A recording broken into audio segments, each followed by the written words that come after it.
Bonjour, aujourd'hui je vous emmène quelque part. Nous allons parler à cœur ouvert avec un de nos artistes congolais. Donc je vous emmène chez lui.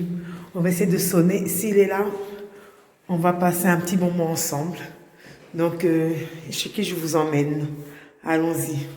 Je sonne. Chez qui je suis là? Waouh! Bonjour Déo Blondine. Comment ça va? Et toi, comment vas-tu? Ouais, ça va, enfin, vous êtes là. Ok, je peux te tutoyer, ça te dérange pas? Avec plaisir, avec plaisir. D'accord, merci. Bon, allons-y.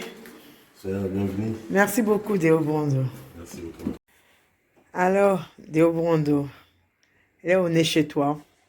Comment vas-tu? Tu m'as dit que tu allais bien. Ça va. Donc, je suis venue aujourd'hui parce que beaucoup connaissent Déo Brondo, l'artiste, Déo Brondo, le grand musicien, Déo Brondo, des polémiques qu'il y a eu. Donc, moi, je veux savoir qui est Déo Brondo. Sa naissance, ses parents, ses enfants. Qui est Déo Brondo? Merci beaucoup, ma belle. Il serait mieux que je réponde en ma langue, donc, qui veut dire les Lingala. Deo Brondo, de naissance, le vrai nom c'est Mujinga Banza, le nom, et mon prénom c'est Deo Gracias. Je suis né le 18 août 1970. Mais pas le 18 août 1970. Là, c'est un motama nangai. Tobotami la famille a 9 enfants. Papa moko, maman moko, surtout ba congolais, ba to katanga, naza mulubakati, le choix. Tobotami 9, on a naza avant dernier. Donc tozalaki Bassi, Angélique, Vicky, Chantal, Kadi. 4 filles et 5 garçons. Il y a Jean Didier, Messier Labbé, Moukalai, Faustin et puis Ngai. Donc, famille nombreuse. voilà. Donc, Déo Brondo, combien d'enfants? Déo Brondo a boti 9 enfants. Na maman différent. Naza na bama passe en Angleterre. Dieu na destiné na pesi ba mbote. Naza na Paris. Awa naza na Vanessa, Lekinae Brandon. Et puis, Nazana Tayana, Lekinae, Kélian, après Déo Junior. Et puis, Kouloutou Nabango, Rigo. Oh, vraiment, Nazara fier, vraiment, pour Naye, Ngaï, vraiment, pour Naye. Abala, officiellement. Depuis le Oyo, Naza, Nabako, Komi Balé. Yami Bali, quoi. D'accord. Donc là, on va parler un peu de ta vie perso. L'école, t'as été à quelle école? École maternelle, na sali yango na Kigoma, ils ont une école maternelle, mais ils ont une Kigoma sur Kasai, entre Kasai na Belgique. École maternelle, ils ont une primaire, na sali yango na Saint-Paul des Garçons.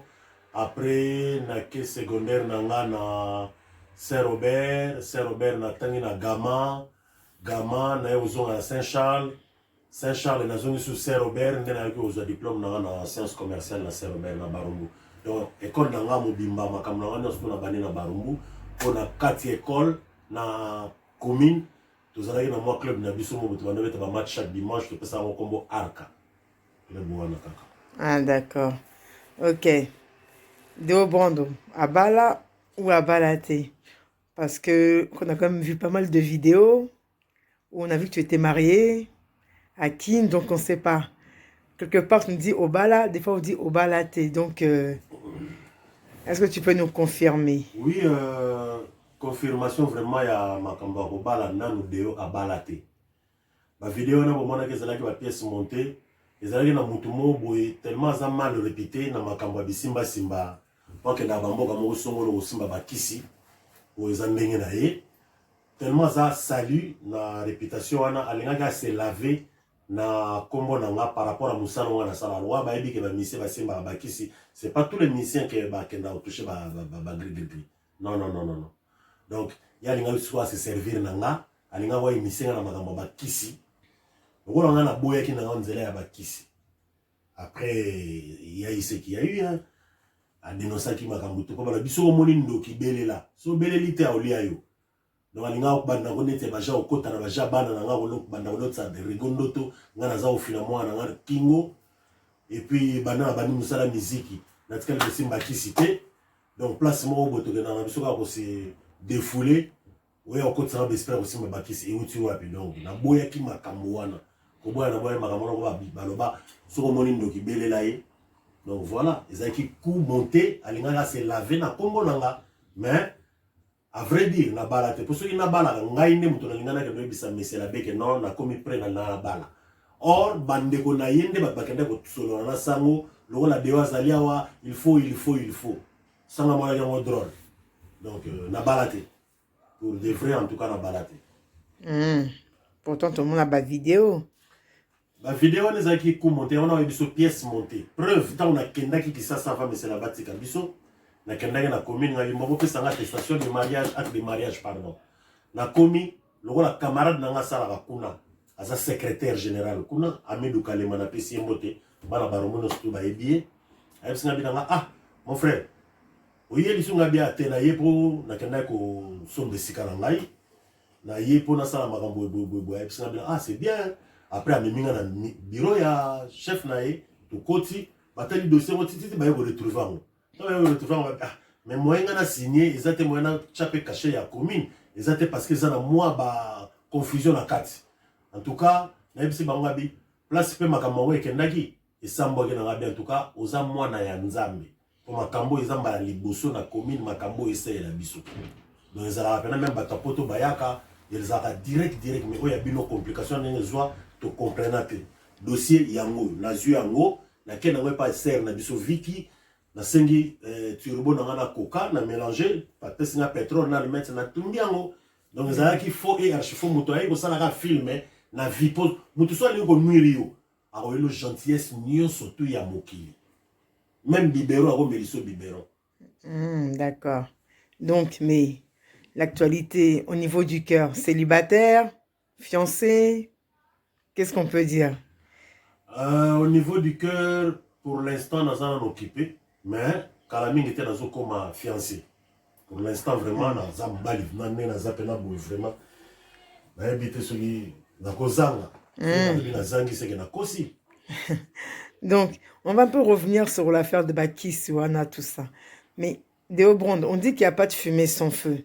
Donc, s'il y a eu quand même des petits trucs qui sont sortis, qu'est-ce qu'on peut croire? Est-ce que on se pose quand même des questions parce qu'on dit qu'il n'y a pas de fumée sans feu. Donc, on a quand même entendu des vocales qui sont sorties. C'est vrai qu'on n'a pas entendu ta voix dans les vocales, mais c'était quand même assez explicite, en fait. Donc, est-ce que tu peux nous expliquer, mais vaguement, mais vraiment brièvement, parce que faut quand même qu'on suit l'émission. Non, tu l'as dit tout à l'heure, on a vu un moto, pour annuler le moto.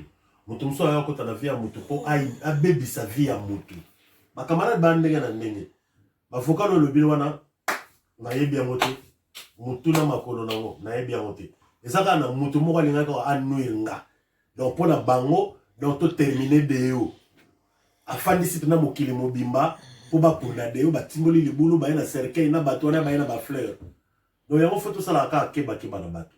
Donc nzela aussi les cas qui obetaki libaku ko linga to zongela ko tamsoko kata na lokolo.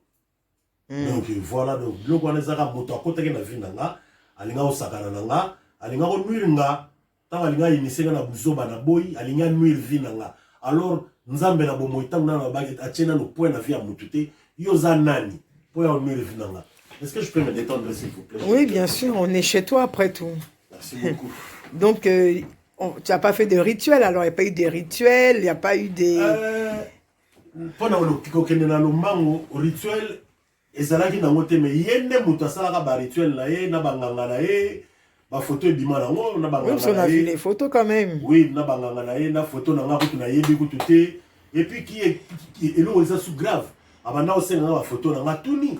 Pas que na ngo wapi. Pas ça na ngo nini. D'accord.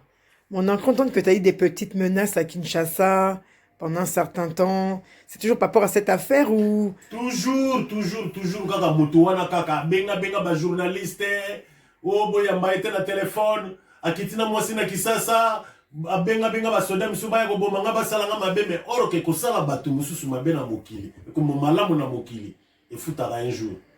Kaka moto moko benga nga yebisinga bina nga keba boye nga bien d'accord. Ozana répétition nga bina ozana répétition, fallait que tu n'aies que braza. Nga bina ozala na répétition après répétition. Na otata mso na okenata bako bakena na wa ba dernière ba erwana. Après na bisa mo mesela ba bi moto osalo mabe azate. Vas-y va répéter. Donc ba lukanga modèle nyoso ba bomanga po yum tozo dévoiler déjà secret à batu. Pour déjà famille ya moto wana. D'accord, tous les cas. Donc, tu as fait quel sport dans ta jeunesse?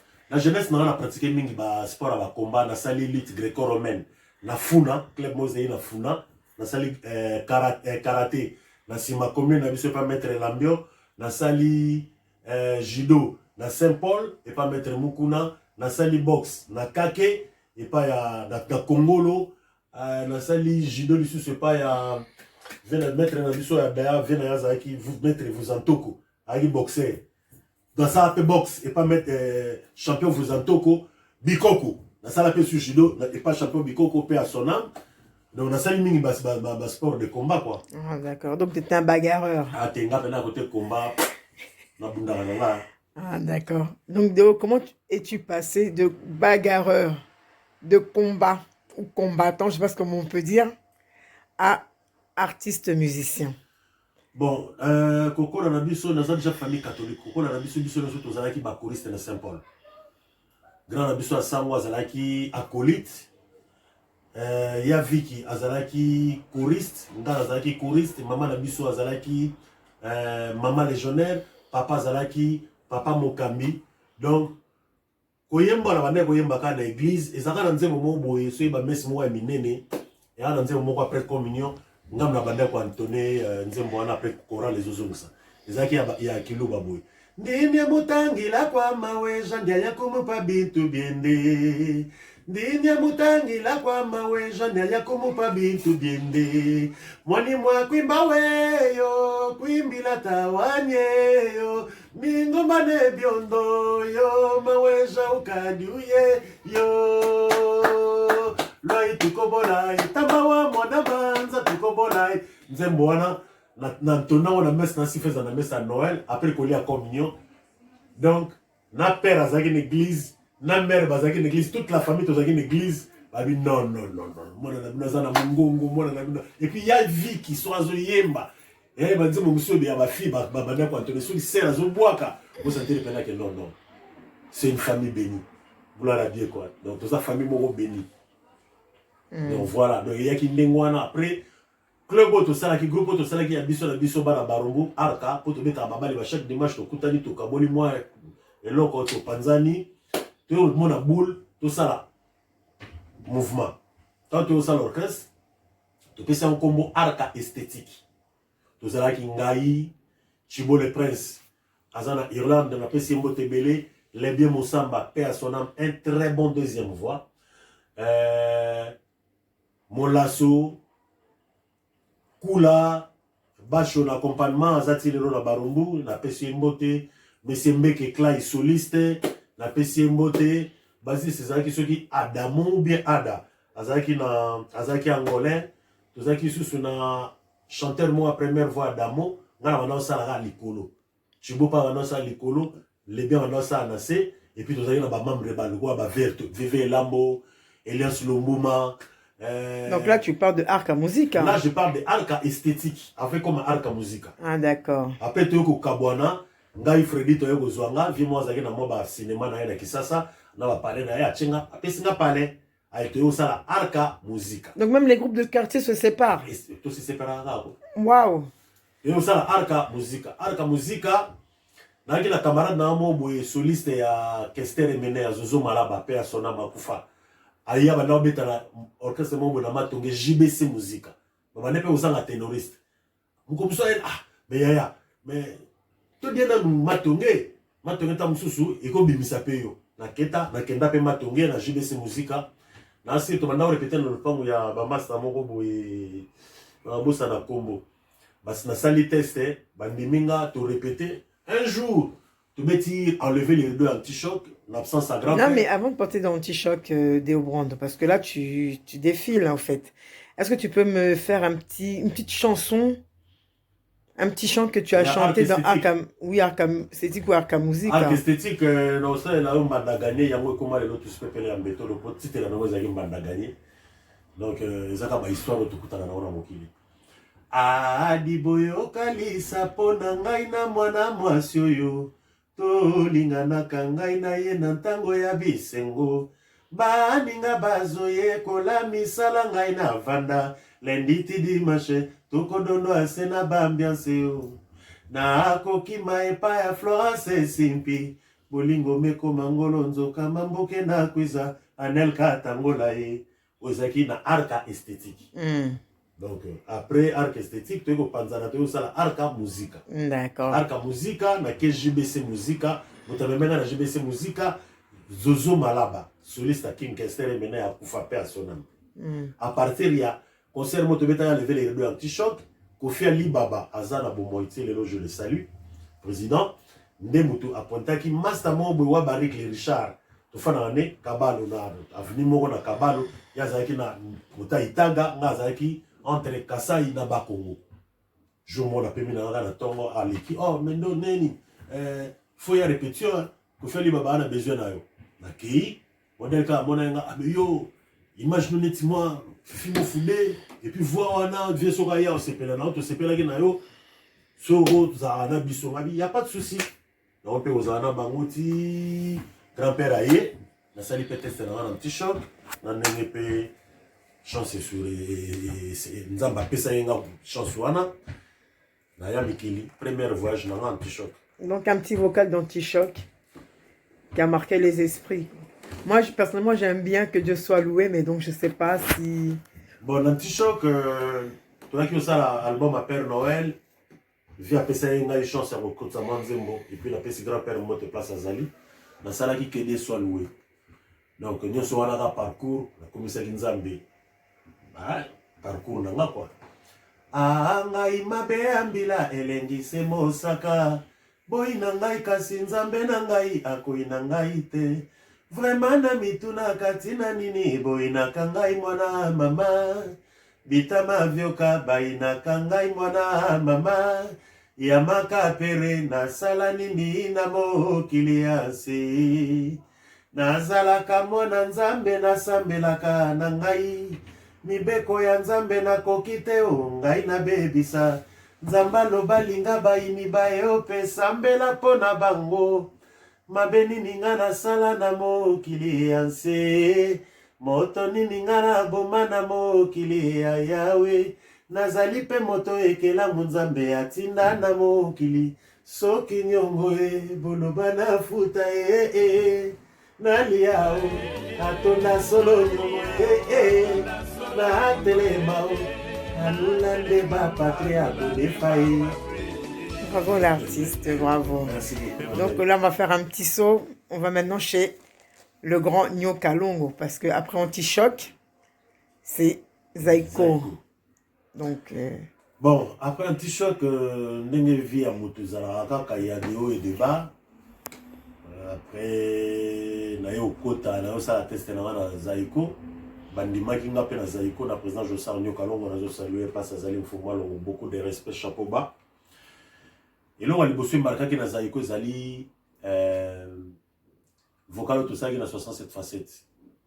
Mameje talanga ile kinayo na bandeli via zero likolo ya mobali oyo noko jipe kolembe banate fungola miso likambwana ni apekisaki na boyaki koyoka o mobali azali beta l'hôpital ma après Willy Boula yazui lelo oyo wana yozui yobosani mombongo nyonso nga na yo tosalaka yoseki yolobi na betela photocopie na botela yo ekomisanga boyeleuma.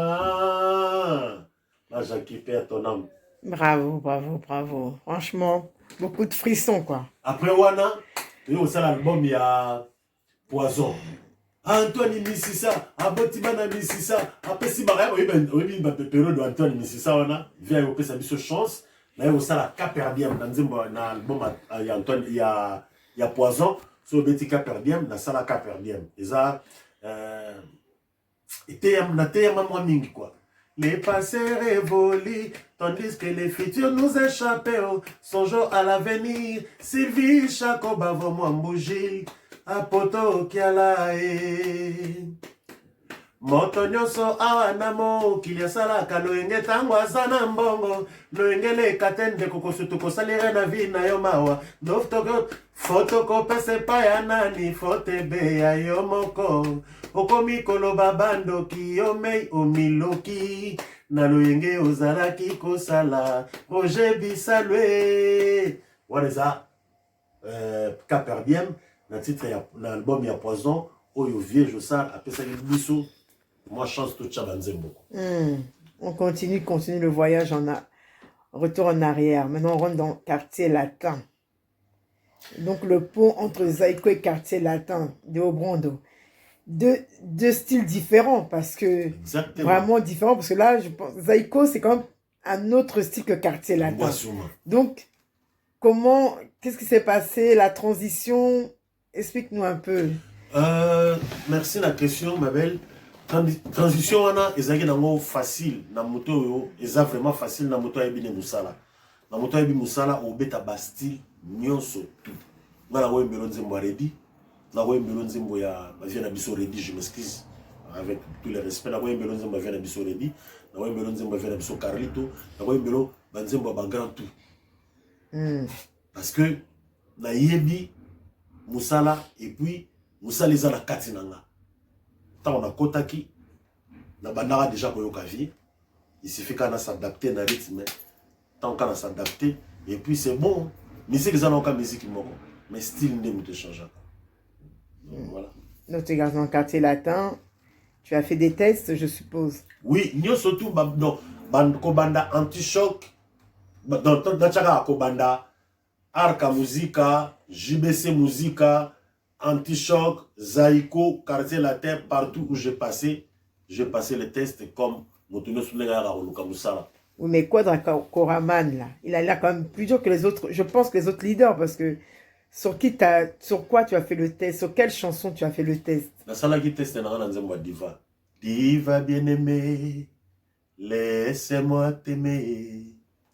Yokanze monanga ya bolingo mahawae nganawe kolula eleke nzote komali sumo mosuni ya moto soki ezala ça y on Diva après Diva tout c'est bon on continue ma solo après tu as déposé ton empreinte après la tiki empreinte nanga na tous pepele ya mbetolo adiboyo kalisa pona ngai na ya mbetolo tolinganaka ngai na ye na ntango ya bisengo baninga bazoyekola misala ngai na vanda lundi te dimanche tokodondwa se na bambiance o nakokima epai ya 120 malasa bolingo mekoma ngolo nzoka mambuke na kwiza Florence esimpie adi soki nazwi bambongo bolingo eyebenda bikao abinginga véritable yo nde papa na rigo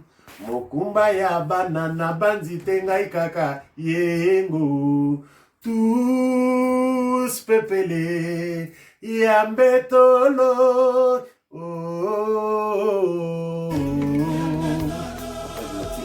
lelo so olobinanga ndenge nini olobano ya mbetolo Otuno, ndenge nini bibi olubinanga yambetolo tous yambetolo donc un grand merci un grand mot pas très bien continuons notre petit voyage. Donc là maintenant on atterrit chez Chicmen, donc on a quitté quartier latin, on a pris l'avion, on a voyagé, on rentre dans les Chicmen.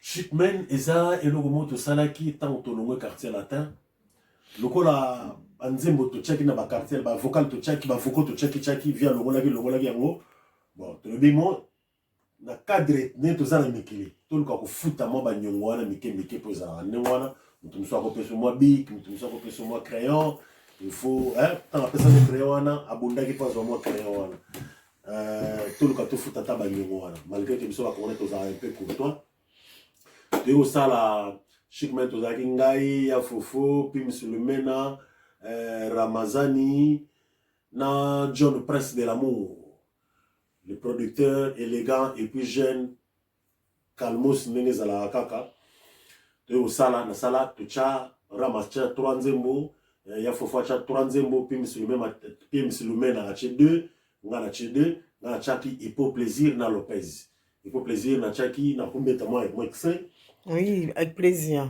Nalingele soso kolekisa tango na kolinga te bolingo etonda makambo ebele tika na kenda retraite kose réfugié eza nango kokima te mokili esi ekomi ya losambo fule na mimi boyeba nakei koluka esika na se réfugié bongo esengo ekoya mpene na nga ata un jour expérience ete ya bankoko kiembia chatimbia Eric Elema elike na nga tovanda seko ipoliaka na nga ya talo babengi nga vanite ponano na zwi bolingo te oyebaka yango ke santo da ma vie elle était censée balingaki kaka nakufa mpo nazanga kokutana na Florence Kito epula Christian Peugeot l'investisseur eza déjà trop tard nga na ye na maboko ya miflo asile d'amour. Bravo, bravo, bravo, bravo, grand artiste. Bravo. Merci. Donc là maintenant, on continue notre voyage. On va chez le bébé roi, l'enfant roi, l'album sacré. On parle de Ça va se savoir. Ah, donc ça va se savoir. Franchement, je tiens à te dire d'abord que ce titre, j'apprécie beaucoup parce que on dit la vérité prend tout son temps, mais finit par arriver. Ah ça va se savoir. Ah oui. Donc, tu es là, ton gros bébé. Donc, je fais un petit zoom, si je peux me permettre. Allez-y, allez-y. Parce que, en tout cas, chez toi, c'est très beau, des Obrondo. Merci. Donc, le petit cadre de Ça va se savoir. Donc, quelle est l'histoire de Ça va se savoir? Combien d'années? Ça va se savoir na bandi yango tant aussi c'est chic men na 2007 le 2007 na kutana pe na Bambiska depuis na yeko bandela ngo lisusu na 2018 elingi bimale makambo ya kibondo kekoti na lingaki na sengaki na nzambe na ngai ke ngai na yo kasoni te me mungu na yo kasoni po munguna akotaki na banzela mo boy oyo pena ke non soki nazaki moto ba prière te neta musu na album pe ngai bima te nasali pena effort po munguna muyibi akotaki pena na palais muyibi te mutu nazaki na ye ko ndi camarade mo boy ya chauffeur mo boy na ye natindi azolanga ba shingom lekola mesa nga na kendule mais ya koti azui bilamba na ngati lo wala be programme na okende kisasa azui tout ya tout après so boyi ko pesa na batu po ke ngai album ebima te akosi ndenga ko kosa na batu afandi sipe na mokili mobimba mais ngo nazalika moto nzambe nazalika ya nzambe c'est debima makambo te bima et puis nzamba asali ke na kenda pe kisasa na sali ope na ko sala lelo yo naza ce que je suis aujourd'hui grâce à Nkolo quoi pour surtout na kutani penza na makambo ya en tout cas ceux na mututé donc maxi single de 6 chansons, c'est ça? Maxi single les 6 chansons, ba vidéo na bandela yango. Na bandela ba vidéo wana. On a autant écoute ko longola yango na ba site ya téléchargement tout. Na autant ko longola yango. Alinga ina zona mo tananga, lo wana zo mo tananga. Na yoki lisusu misala na ngai donc je sais maintenant qu'il faut na sala ba vidéo nango. Donc là tu as pris plus en maturité si tu veux, si on veut, on comprend bien. Oui. Donc ça va, c'est bien. Quelle est ta chanson préférée dans Ça va se savoir? Dans Ça va se savoir, toutes mes chansons sont mes chansons préférées. Sauf que dans un moi, bah, sentiment moro dans quelques chansons. Mais dit destin, parce que je parle de ma famille, je parle de Batotoye Baki, je parle de la mort, parce que to botamaka, to kola kapé, to kufaka. Donc la mort peut venir en n'importe quelle circonstance. Tu peux marcher, et puis au kufa, la paix, au kola, la paix, au télé, au la moukité. Je parle de la vie, quoi. C'est une chanson assez triste, hein, Destin. Vraiment, c'est triste. Tant on a yemba, on a kansaka ebele, et puis tant on a salango, na salango, maman moko, on a traversé, je me sentais vraiment que non. Nazaki ngate. Et puis moi, dans la place, Nazaki na prière, na moi, c'est nae, belle fille, nangai Lorette, babandeka ko bonde la natina nanga. Donc babandeka mo la makamoko bizarre, Nazaki ang cache na bakangaki na moi cache mo boloko na mo makako mo boui. Donc babandeka mo la makamoko bizarre. Donc na passé moment moko Nazaki vraiment douleur de trop douloureux pour nanga, il fallait na sala moi. Est-ce que tu peux nous dire les titres? Titre à destin. Non, mais les différents titres que dans l'album. Ah, différents titres dans l'album, tout ça dans générique. Ça va se savoir. Mais ça va se savoir, on a titre et album, mais ça va se savoir dans ça, parce que au moins, dans Mokili, le Kouta yaka mbang, surtout ma beau parleur, ma trafic d'influence. À cause solo la nom na santé. Donc, il faut croire rier. Il faut croire rier. À cause mettre tout même à en doute que Moutouana ou la Moukasute. Donc, le trafic, il y a un baza ébélé. Il y a un savoir, c'est savoir. Le côté, il y a un mbangu, il y a un mbangu. Nous sommes 50 euros le bimbo. La côte à la carte, il y a un tel, la mélissa, on a na fan na tonga à kadeo. Bagoyo kayo, ba meli balé, bagoyo kayo, pesio koka au pesa, bagoyo kayo. Donc, ça, c'est le générique. Ouais, voilà le générique. Après, mais vérité, il y a malembe, vérité, il y a malembe, ça va se savoir. Après, tu as un artiste photo, parce que si un mot de merci beaucoup, parce que parmi les producteurs, il y a album Moyo. Après, artiste photo, ça a Ricky Service, na PCP Mbote, il y a producteur album Moyo, il y a Maxis Mielo, parmi les artiste photo, na Ricky Service, il producteur. Après, artiste Ricky Service, tu as Paul My Love. Voilà, il y a un salarié camarade de travail, master de l'affaire, de la famille, Paul My Love, famille Mabakala. Après, si on te place dans la famille en Angleterre, après, on a Nazali na Jofon Kajola. Voilà, c'est un frère de la quartier, en Italie, Mondovi, on va vivre, soutenir Léo, Néo, comment vous basez Belé, Nero Monzele, Elias Lombuma, ça vraiment ébélé, et ça vraiment ébélé. Nous avons soutenu le destin, et puis c'est tout un site titre. En tout cas, l'album, super album, magnifique. Merci. Pour ceux qui ne connaissent pas, je conseille aux gens, vraiment, je l'ai écouté. Très, très, très bel album. Donc, après le solo, tu as créé ton groupe. Ouais, groupe Nangezali, na Kisasa, Arka Brondo, na récupéré Arka, nous tous allons ensemble, pour nous allons toujours qu'à l'Isanga, pour nous organiser bateau, tous allons ensemble. Arka, mais na Chisco Combo ya Brondo. Brondo wana Combo ça, il y a grand frère Moko, Kolonzembo ya Destin, grand frère wana Zana Azali na Mungo Moko comme na Yaremo. Pression ya Konson Kanda, qui Brondoskana, aboti ba Brondo, a commissie ba Brondoski. Donc yem tapé ça en combo à Brondo wana lelo na za Brondo, za grâce à grand frère wana Azali lelo na bobo il a pissé mbote. À chaque fois que ndaki ça, tout kuta la anae, Yaremo. Et pendant que tu es ici, qui gère le groupe? Pendant que je suis ici, nous avons géré le groupe, ça fils Lomingu. Nous avons géré le groupe, nous avons charge le groupe. Nous avons fait charge. Donc, nous avons fait charge. Donc, nous avons géré le fils Lomingu, chef de la salué. Nous avons fait Richard Massaki Mbote Bele. J'espère que ça va marcher, franchement. Je te souhaite que ça, que du bonheur. Donc, Deo Brando, je sais que tu aimes beaucoup d'autres artistes congolais, artistes musiciens.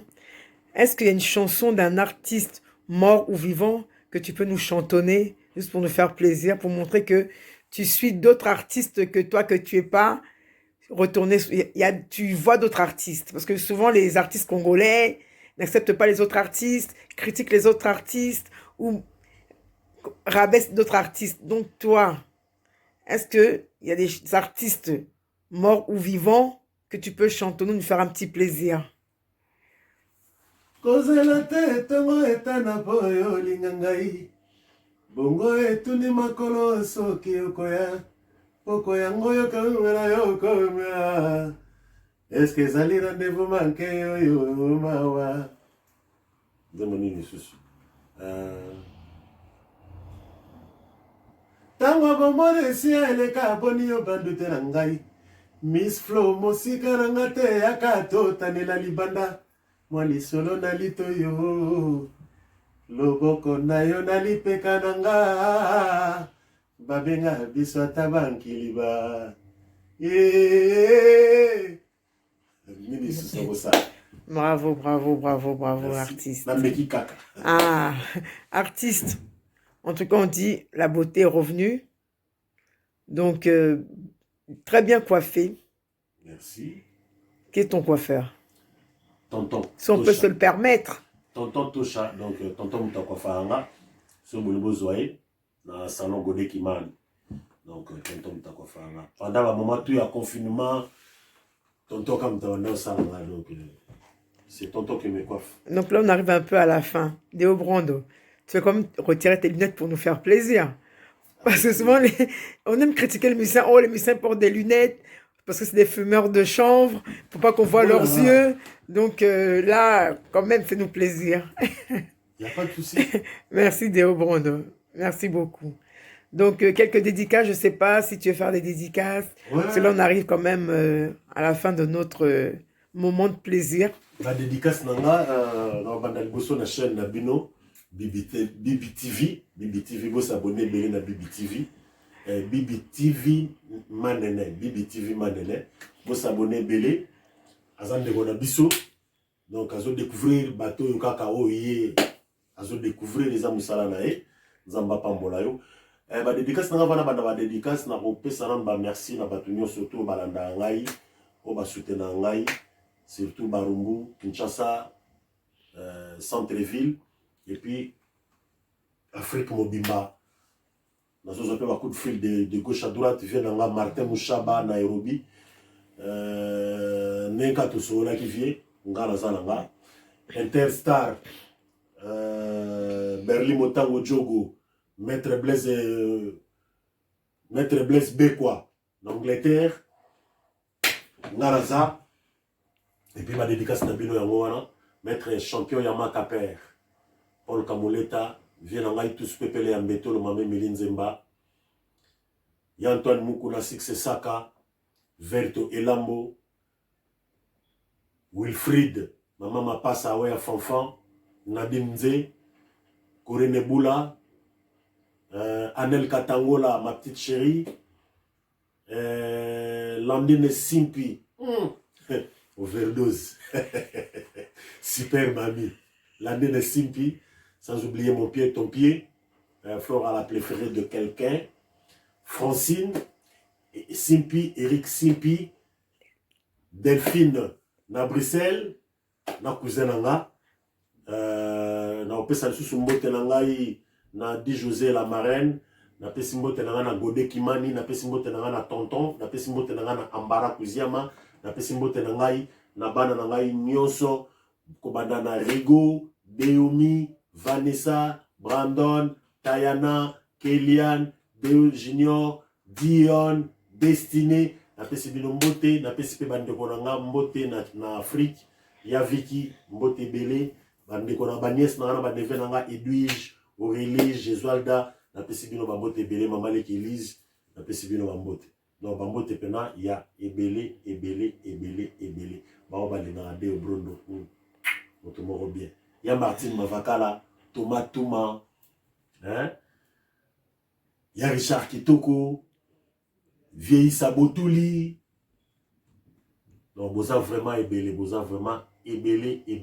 Nelly Monduka, hein? Vous avez vraiment ébélé, En tout cas, Salam Nzamba Bomba Biso, Nzamba Zalana Biso, tout Tingamaka, tout Zala toujours kaka na prière parce que le Sambondé et que sauver biso losambo nde yango nde porta makambo ebele tobelelaka makila ya Yezu mawa ya Nzambe ekitela biso makila ya mwana na ye ezipaka biso na mipepe ya mabe. Sur ce, je vous dis En tout cas, merci. Merci beaucoup. En tout cas, on suit toujours les actualités de chaque week-end. Merci pour les clips. Merci beaucoup, ça nous fait plaisir.